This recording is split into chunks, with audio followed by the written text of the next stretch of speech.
Plongeons dans le monde captivant du travail social.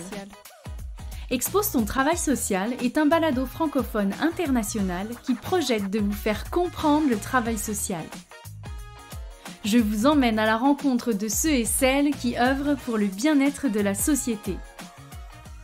Bonjour et bienvenue dans ce nouvel épisode du balado Expose ton travail social. Aujourd'hui, avec mon invité, nous allons aborder la santé mentale et notamment la désindividualisation de la santé mentale et la pratique des professionnels du travail social qui accompagnent des personnes qui vivent avec un enjeu de santé mentale. Alors laissez-moi vous présenter Marc-Antoine Dagenais, membre de l'Ordre des travailleurs sociaux et des thérapeutes conjugaux et familiaux du Québec depuis 2018. Yel porte son titre de TS et cumule plus de 8 années d'expérience professionnelle, autant dans le milieu communautaire, dans le réseau public, dans le secteur privé et depuis 3 ans en pratique autonome. Dans des sphères incluant l'itinérance, la psychiatrie, la santé mentale, l'intervention post-traumatique, les dépendances, mais également des services aux personnes victimes d'actes criminels.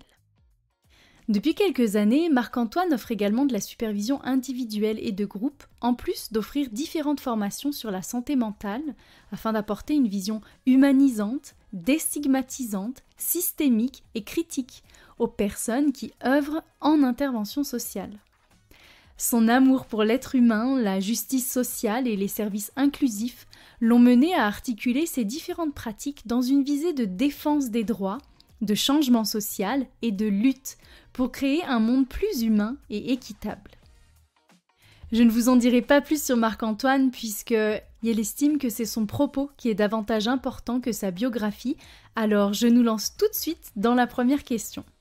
Marc-Antoine, je te mets au défi directement, est-ce que tu pourrais nous expliquer ce que c'est la santé mentale ? C'est le fun d'une petite question simple et facile à répondre. Je ne sais même pas s'il existe à ce jour une définition suffisamment concrète, complexe et facile. Je me lance, je vais tenter de ne pas me perdre moi-même. Fut un temps où la santé mentale était divisée en est-ce que tu as un trouble mental ou est-ce que tu n'as pas de trouble mental? Trouble mental comme étant un diagnostic issu d'un personnel médical. Aujourd'hui, on comprend que la santé mentale, c'est davantage un continuum ou un spectre sur lequel nous nous déplaçons, allant de « je vais très très bien » à « je vais vraiment pas très très bien ». Puis là, je caricature, ben, tu mettras les mots que tu veux, mais on va tanguer au travers de ça. Notre santé mentale peut se moduler au travers de la même journée, au travers de nos périodes de vie, au travers d'événements difficiles, traumatiques que nous vivons ou de périodes beaucoup plus douces, beaucoup plus saines aussi. Et ce qui est important à considérer dans qu'est-ce qui influence la santé mentale, c'est pas juste qu'est-ce qui se passe à l'intérieur de toi, mais c'est bien toutes les différentes sphères de ta vie dans lesquelles tu existes. Que ce soit le travail, que ce soit ton lieu d'existence, que ce soit tes relations interpersonnelles, tes relations familiales, que ce soit ton rapport à la communauté dans laquelle tu vis aussi, ou carrément tes conditions de vie et les différents déterminants sociaux. Donc, la santé mentale n'est pas uniquement dans ta tête, dans ton corps à toi, mais c'est un rapport constant entre l'aspect, mettons, biologique, l'aspect social, ta société, la psychologie, qu'est-ce qui se passe dans ton passé, dans ton vécu à l'intérieur de ta tête, et des interactions constantes entre ces différentes sphères-là qui vont résulter de « tu vas mieux » ou « tu vas peut-être moins bien ». On entend dans ta définition que tu intègres vraiment l'aspect psychosocial. Est-ce que tu peux nous en dire un peu plus ? La santé mentale, lorsque c'est considéré d'un point de vue uniquement biomédical, ben, on va dire, est-ce que tu as une maladie, est-ce que tu n'as pas de maladie, ça se passe à l'intérieur de ton corps et de ton cerveau. J'aime beaucoup une définition davantage plus psychosociale, une définition davantage travail social, qui va tenir compte de tous les angles, tous les aspects de la vie de la personne qui auront une influence sur le bien-être de la personne. Il y a certaines définitions de la santé mentale qui me plaisent un peu moins. Il y avait la définition de l'Organisation mondiale de la santé dans laquelle ça parlait de une capacité à fonctionner, oui, puis ça parlait d'une capacité à produire et de faire un travail efficace. Ça, c'est des définitions qui me plaisent un peu moins lorsque l'on parle de ton efficacité au travail. Selon moi, avoir une bonne santé mentale devrait te permettre de vivre une vie satisfaisante selon tes termes à toi, pour être capable de t'émanciper d'aller bien, d'avoir des activités et des relations significatives. Génial. Alors, avant que je te lance un peu plus loin dans l'échange, il y a un point intéressant sur lequel j'aimerais te questionner. Tu as parlé de santé mentale, mais aussi de troubles mentaux, ou on dit des troubles mentaux. Il y a des personnes qui ne font pas bien la distinction. Est-ce que tu pourrais nous en toucher un mot ? Oui, puis, mon Dieu, j'en aurais pour des heures à discuter avec vous.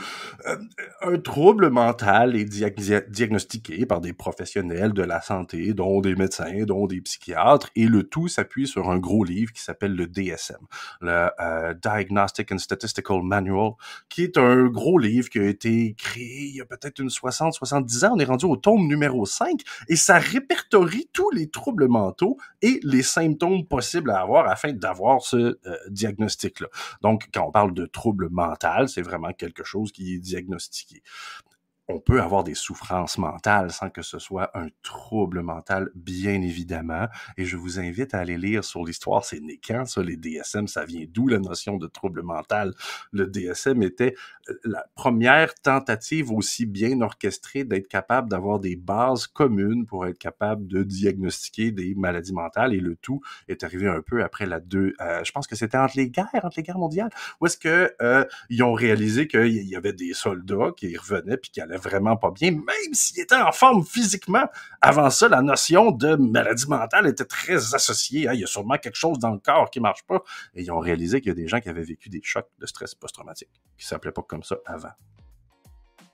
Aurais-tu des exemples de troubles mentaux, de diagnostics à nous mentionner pour que les auditeuristes savent bien de quoi on parle ici ? La dépression, se faire diagnostiquer une dépression, ça en est un. Le trouble d'anxiété généralisée en est un autre. Les troubles psychotiques, comme la schizophrénie, par exemple, fait partie des troubles mentaux aussi.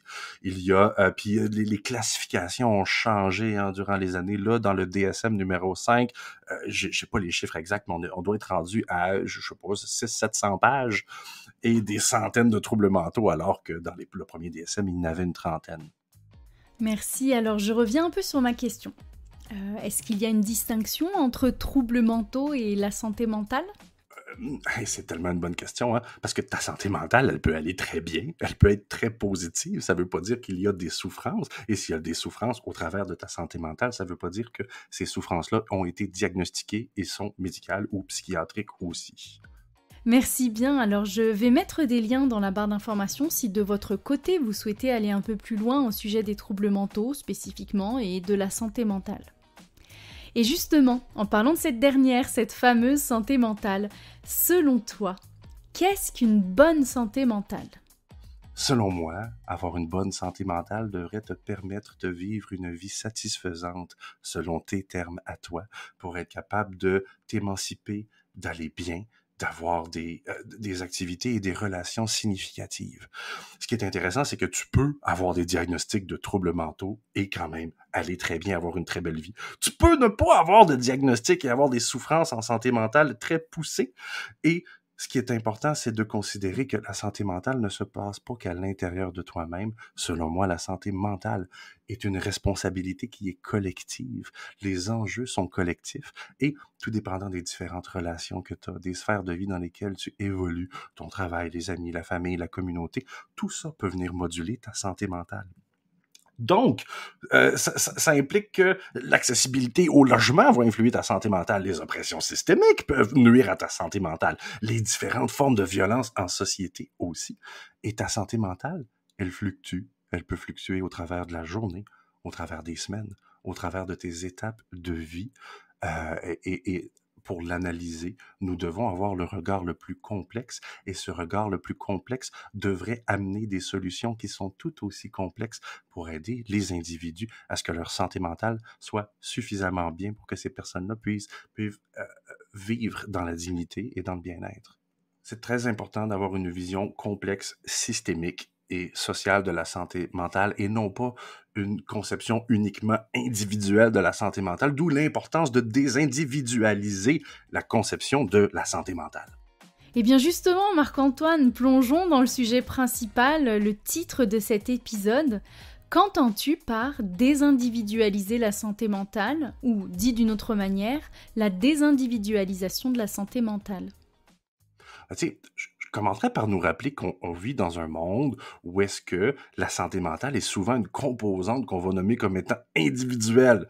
Dans les exemples, ben là, tu sais, si tu files pas, c'est de ta faute. Va prendre une marche parce que tu marches pas assez. Si tu t'inscris au yoga, au pilates, puis que tu bois une quantité phénoménale de tisane, tu vas aller beaucoup mieux.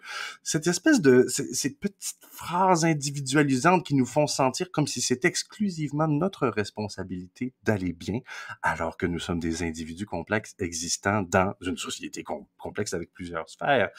Il y a même beaucoup de courants de pensée qui vont dire, ben, si tu vas mal, c'est de ta faute, il faut que tu fasses des choses pour aller mieux. L'idée de désindividualiser serait de prendre en compte le plus de dimensions différentes dans l'analyse de qu'est-ce qu'est la santé mentale et de la souffrance mentale.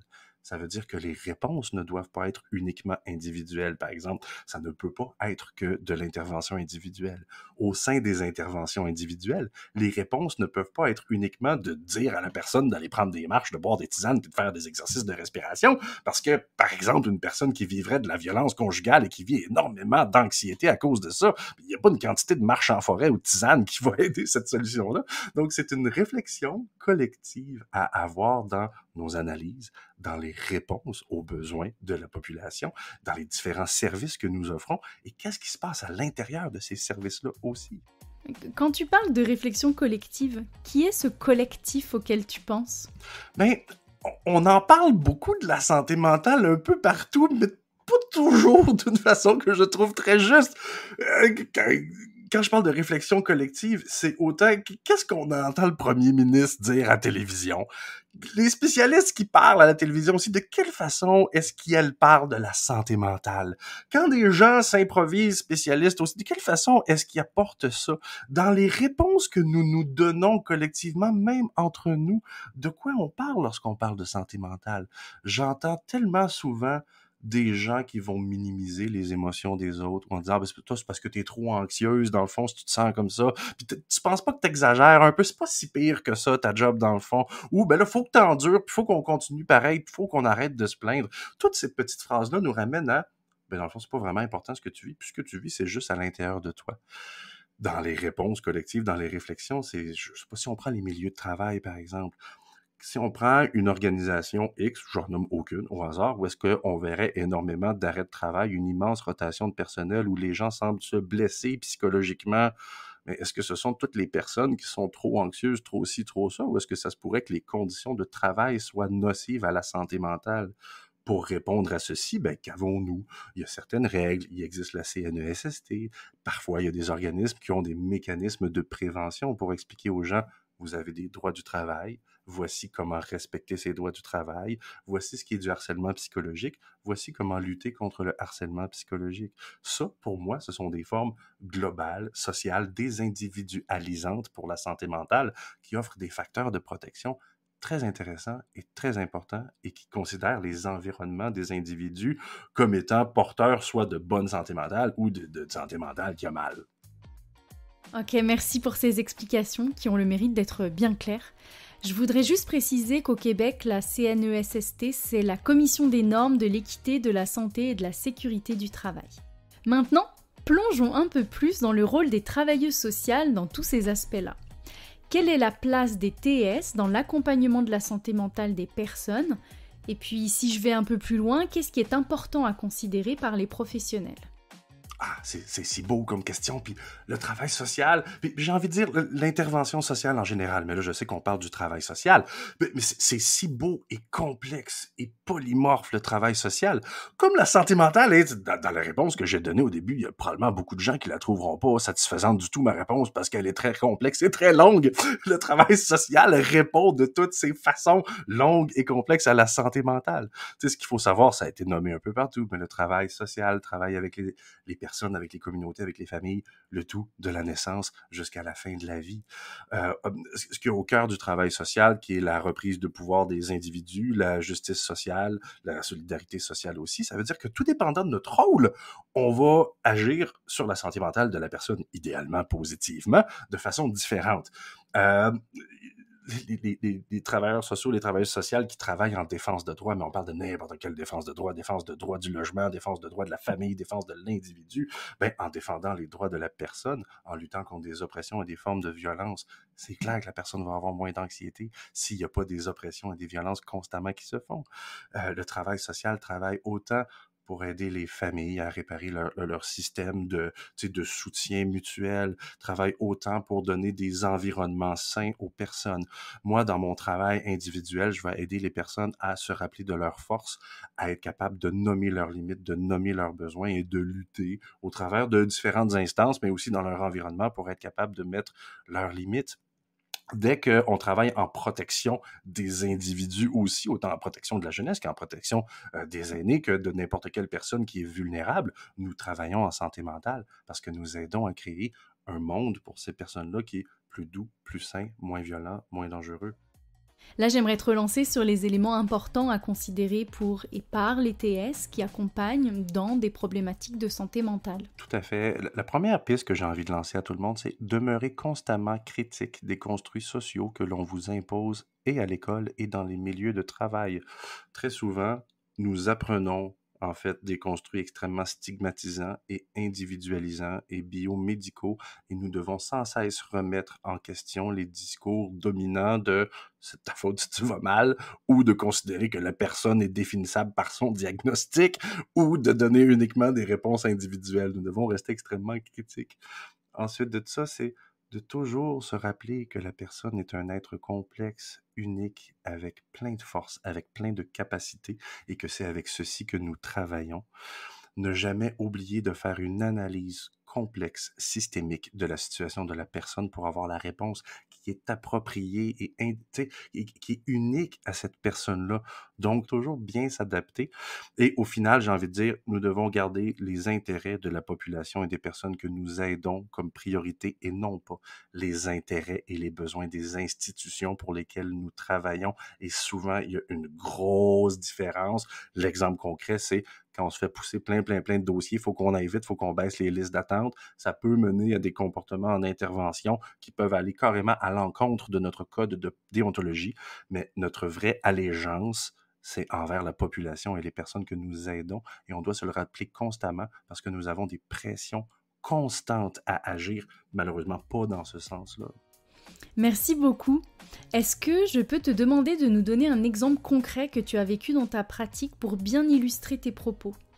En fait, l'idée là, ça serait que chaque personne qui écoute cet épisode et qui n'est pas forcément travailleur, travailleuse ou travailleuse sociale puisse bien comprendre ce que tu dis parce que c'est vraiment important ce que tu expliques. Je vais rester le plus vague possible, bien évidemment, là, pour des raisons de confidentialité, mais des choses que je vois souvent, c'est une personne qui vient me consulter en disant je fais vraiment beaucoup d'anxiété, j'aimerais ça avoir de l'aide pour mon anxiété. On me dit que je suis trop anxieuse, fait que je voudrais de l'aide pour être capable de gérer ça. Là. Puis là, en discutant avec la personne, en fait, quand une personne arrive et vient me voir et me parle d'anxiété, je me mets ce qu'on appelle en posture de non-savoir. Je prends tout ce que je sais, je sac ça à côté quelques minutes, puis je pose bien des questions. Ça commençait quand ton anxiété? Qu'est-ce que tu veux dire quand tu dis que tu fais de l'anxiété? Y a-t-il des situations dans lesquelles c'est pire? Puis souvent, je vais réaliser que il y a des relations, souvent des relations familiales, des relations conjugales, dans lesquelles il va exister des formes de violence. Est-ce que c'est de la violence physique, de la violence psychologique, de la violence émotionnelle, de la violence économique? Puis au travers de ça, la personne me parle, puis là, je réalise que il y a bien des raisons pourquoi la personne fait de l'anxiété. Cette personne-là se sent en danger de plein de façons. Ses droits sont bafoués. Cette personne-là se fait diminuer. C'est drôle parce que souvent, la personne va me dire, je comprends pas, je fais de l'anxiété, pourtant, ça va pas si pire que ça. Puis quand la personne me raconte son histoire, quand mettons qu'on parle de travail, tu sais, la personne, elle va au travail, puis elle se fait dire qu'elle n'est pas assez bonne, puis qu'elle n'est pas assez compétente, puis il faut qu'elle en prenne plus sur ses épaules. Puis là, quand elle nomme que c'est difficile parce qu'il y a trop de cas, cette personne-là se fait dire, non, c'est parce que tu es mal organisé, en fait, c'est toi le problème. Fait que je vais t'aider à t'organiser pour que tu aies des meilleurs codes de couleurs dans ton agenda. Là, la personne pense que c'est de sa faute, puis c'est parce qu'elle n'est pas assez organisée, qu'elle fait de l'anxiété. Et qu'on est capable de faire réaliser que, mais combien d'heures tu penses que tu travailles par semaine? Puis là, la personne finit par réaliser qu'elle travaille 50, 60 heures, qu'elle travaille à la maison, qu'elle n'a jamais de renforcement positif, qu'elle n'a jamais de reconnaissance au travail sous aucune forme, qu'on dit toujours qu'elle n'est pas bonne, mais la personne a fait de l'anxiété le matin, le midi puis le soir parce qu'elle a peur de jamais arriver, peur de perdre son travail, se sent complètement dévalorisée. Puis qu'est-ce que je vais faire dans le travail en santé mentale pour l'anxiété? C'est pas de dire de boire de la tisane puis d'aller prendre des marches pendant sa pause, c'est ça se peut-tu que tu aurais une discussion à avoir avec les gestionnaires, avec la coordination? Ça se peut-tu que tes limites sont dépassées puis que c'est pas physiquement puis mentalement sain pour toi ton travail? Qu'est-ce que tu aimerais qu'il change dans ton travail? Puis là, on va réfléchir aux limites à nommer. Souvent, je vais inviter la personne à avoir une discussion avec les personnes qui sont en charge. Si ça ne fonctionne pas, que la personne ne se sent pas écoutée, ben là, on va l'outiller avec ses droits du travail. As-tu un syndicat? Si tu n'as pas de syndicat, tu peux-tu lâcher un appel à la CNESST? Quels sont les mécanismes de défense de droits que tu as? Puis là, c'est un travail qui est long parce que ça fait peur, lutter, c'est pas évident. Puis on se rappelle, la personne a été dévalorisée. Fait qu'un des travaux que je fais, c'est de rappeler toutes ses forces, toute la beauté des différentes, des talents, des qualités de cette personne-là pour qu'elle croie en elle. Moi, mon travail aussi, c'est de croire en cette personne-là. Puis une fois que ça s'est passé à l'intérieur, puis que la personne, elle réalise qu'elle mérite de vivre dans une société qui est plus douce et plus juste, bien là, on peut faire des plaintes, on peut lutter pour les droits, justement avec la CNESST pour faire des plaintes pour harcèlement au travail, parce que la personne, elle a eu gain de cause, elle a eu réparation, puis il y a des changements qui ont été opérés dans le milieu pour que le milieu devienne de plus en plus sain. Fait que pour moi, tout ça, c'est du travail sur l'anxiété. Cette personne-là, quand elle arrête de se faire harceler au travail, quand elle est dans un milieu qui est plus sain, quand on enlève les formes de violence qu'elle reçoit, soudainement, la personne, elle dort mieux, puis elle stresse pas mal moins, puis elle se trouve pas mal meilleure aussi, puis elle a un petit peu plus de bonne humeur avant d'aller au travail. Mais ça ne partit pas de penser que c'est la personne le problème, mais d'aller analyser l'environnement. Puis c'est ça que je veux dire quand je dis désindividualiser la santé mentale. Si j'avais dit, ben là, vous êtes bien trop anxieuse, avez-vous pensé à faire des mandalas quand vous êtes anxieuse? Puis j'aurais passé à côté de la traque. En tout cas, ça reste passionnant ce que tu mentionnes, et je trouve que ça fait vraiment écho à notre profession. Et ça nous rappelle encore, et j'espère que chacun des épisodes nous le rappelle, à quel point on dispose d'un bagage de plusieurs compétences, j'oserais dire inestimables pour la société et pour le bien-être des populations. Puis là, dans ton exemple, pour accompagner la santé mentale. En fait, moi je trouve toujours incroyable que toutes nos compétences ne soient pas assez mises en avant pour accompagner la population. Et je découvre toujours de plus en plus que c'est partout dans le monde et qu'il y a vraiment beaucoup de choses à faire pour faire rayonner le travail social.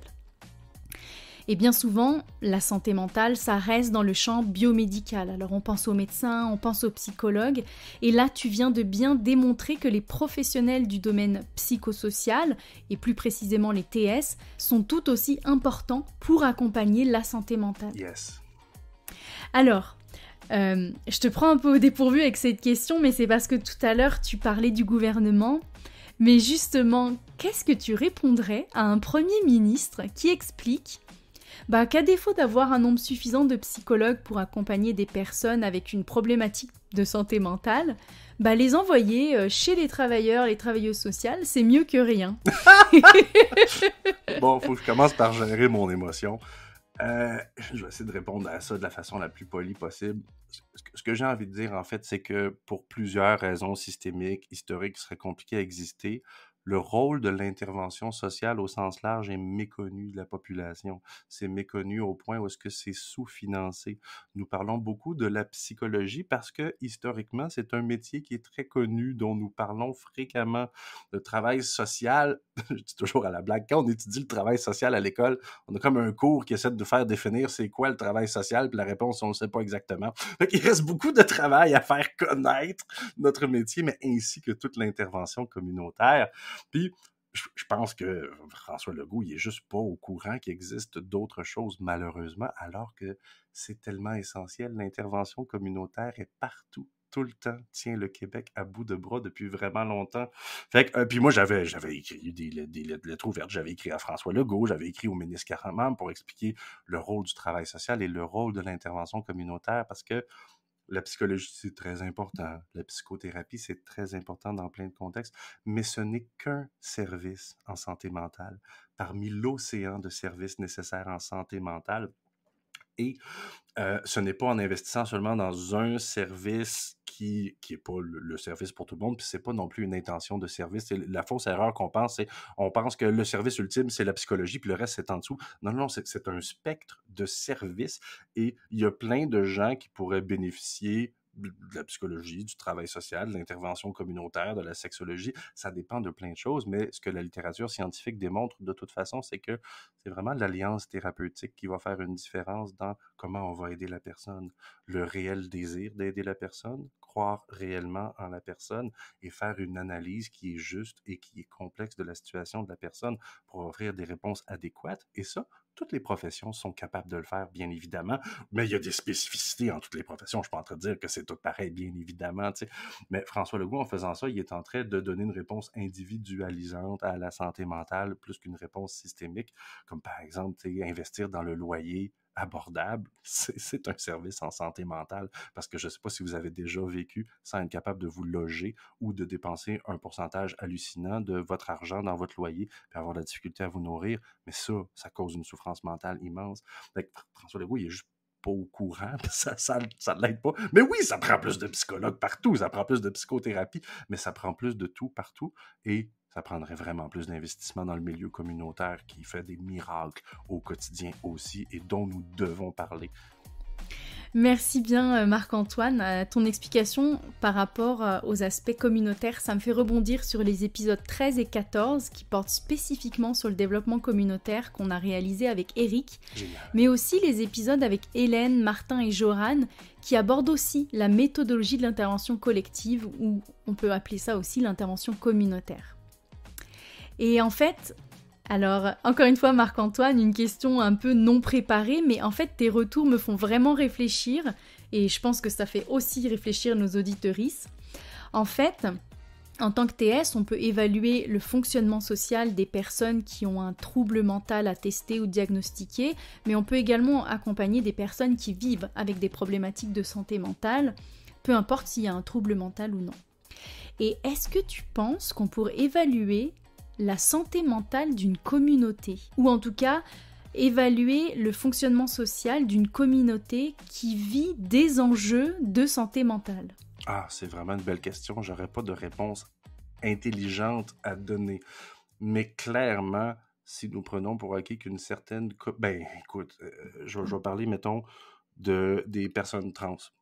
Les personnes trans qui vivent des oppressions systémiques immenses, de la violence systémique immense, qui vivent des droits qui sont bafoués, des insultes, des injures partout en société. Ben oui, nous pouvons répertorier que, par exemple, que le taux de suicide est démesuré chez les personnes trans, et ce n'est pas intrinsèque à l'identité de genre. C'est parce que la société les traite extrêmement mal, ces personnes-là, et que leurs droits sont brimés. Fait que ça, on parle d'une communauté en termes d'identité de genre, mais n'importe quelle population qui voit ses droits bafoués, qui vit des oppressions systémiques, qui ont des conditions de vie X, des environnements qui ne donnent pas accès, par exemple, à de l'eau potable, à droit à l'éducation, au droit au logement, nous pourrions émettre l'hypothèse que la santé mentale de cette communauté-là va être beaucoup plus précarisée. D'un autre côté, quand on dit que c'est complexe, la santé mentale, ça prendrait probablement une centaine de déterminants, de facteurs et tout. Et au cœur de ça, il y a les individus, comment les individus vont réagir à ça. Mais oui, clairement, on peut réfléchir. Puis il y a toujours un danger, par contre, parce que mais là, je me lance une autre tangente qui est vraiment complexe, là. Pendant un bout, dans les services, on a voulu regrouper les populations, puis le problème, c'est que des fois, on a utilisé ça pour standardiser les services, pour donner des consignes. Avec telle population, on fait telle affaire de même. Avec tel trouble mental, on fait ça. Ça, faut pas que ça serve à ça, d'évaluer, je te dirais, les communautés. Ça devrait servir à offrir des services les mieux adaptés possibles dans toute l'unicité des gens, ce qui était un jour, créez-moi pas, la mission des CLSC. Puis là, c'est plus exactement la même chose. Oui, ça fait du sens ce que tu dis. Vraiment, si j'essaie de résumer, l'évaluation qui peut être faite d'une communauté, elle doit toujours aller dans le sens de la défense des droits ou de plus de justice sociale. Et pas pour dire... Oui, pour aider. Et pas pour appliquer un programme très protocolaire, très médicalisé à toutes les personnes qui auraient un trouble mental spécifique ou des enjeux, ou qui vivraient des enjeux de santé mentale de manière générale. Ça ne fonctionne pas. C'est plus du biomédical que du social, entre guillemets. Bon, on va redescendre un petit peu cette pression. L'épisode se termine, même si je suis certaine que tu pourrais encore parler des heures. Ah ben, mon Dieu, il y a tant de choses que je rajouterais, mais là, je dépasse le temps. Eh oui, voilà, je m'en doutais, donc je vais te lancer sur tes mots de la fin. J'invite chaque personne à ne pas minimiser leurs émotions. Ça n'existe pas quelqu'un qui est trop sensible. Ça n'existe pas quelqu'un qui est trop ci ou trop ça. J'invite chaque personne à considérer leur souffrance comme étant réelle, comme étant importante et à chercher des réponses qui ne vont pas aller dans le sens de « c'est de ta faute si tu vas mal », mais de considérer les environnements pour sans cesse cheminer vers des environnements qui sont moins violents, moins brutaux, plus sains, plus doux, plus humains. La santé mentale, c'est une responsabilité collective. Nous avons ensemble la responsabilité, le gouvernement, chaque individu aussi, de créer des lieux qui sont inclusifs, qui sont justes, qui sont équitables, afin de préserver la santé mentale des populations. Et, à mon sens, la défense de droits et les luttes pour la justice sociale seront le plus grand vecteur de santé mentale positive pour la population. Quelle sage parole! Merci beaucoup Marc-Antoine Dagenet, TS, d'avoir abordé la spécificité du travail social pour mieux comprendre la santé mentale et pour mieux l'accompagner. Je suis certaine que tes réflexions et tes exemples de pratiques vont aider de futurs professionnels et même des professionnels actuels à se positionner par rapport à la santé mentale, peut-être et j'espère par rapport à des politiques ou à des gouvernements pour se positionner sur leurs compétences vis-à-vis de l'accompagnement des personnes, des communautés, des groupes, des couples, des familles qui vivent des enjeux de santé mentale. Merci encore, et puis pour les autres, n'oubliez pas, on se retrouve aussi la semaine prochaine pour un nouvel épisode. Vous venez d'écouter un épisode du balado Expose ton travail social. Un podcast pour comprendre le travail social, vos voix rendent visible le travail social.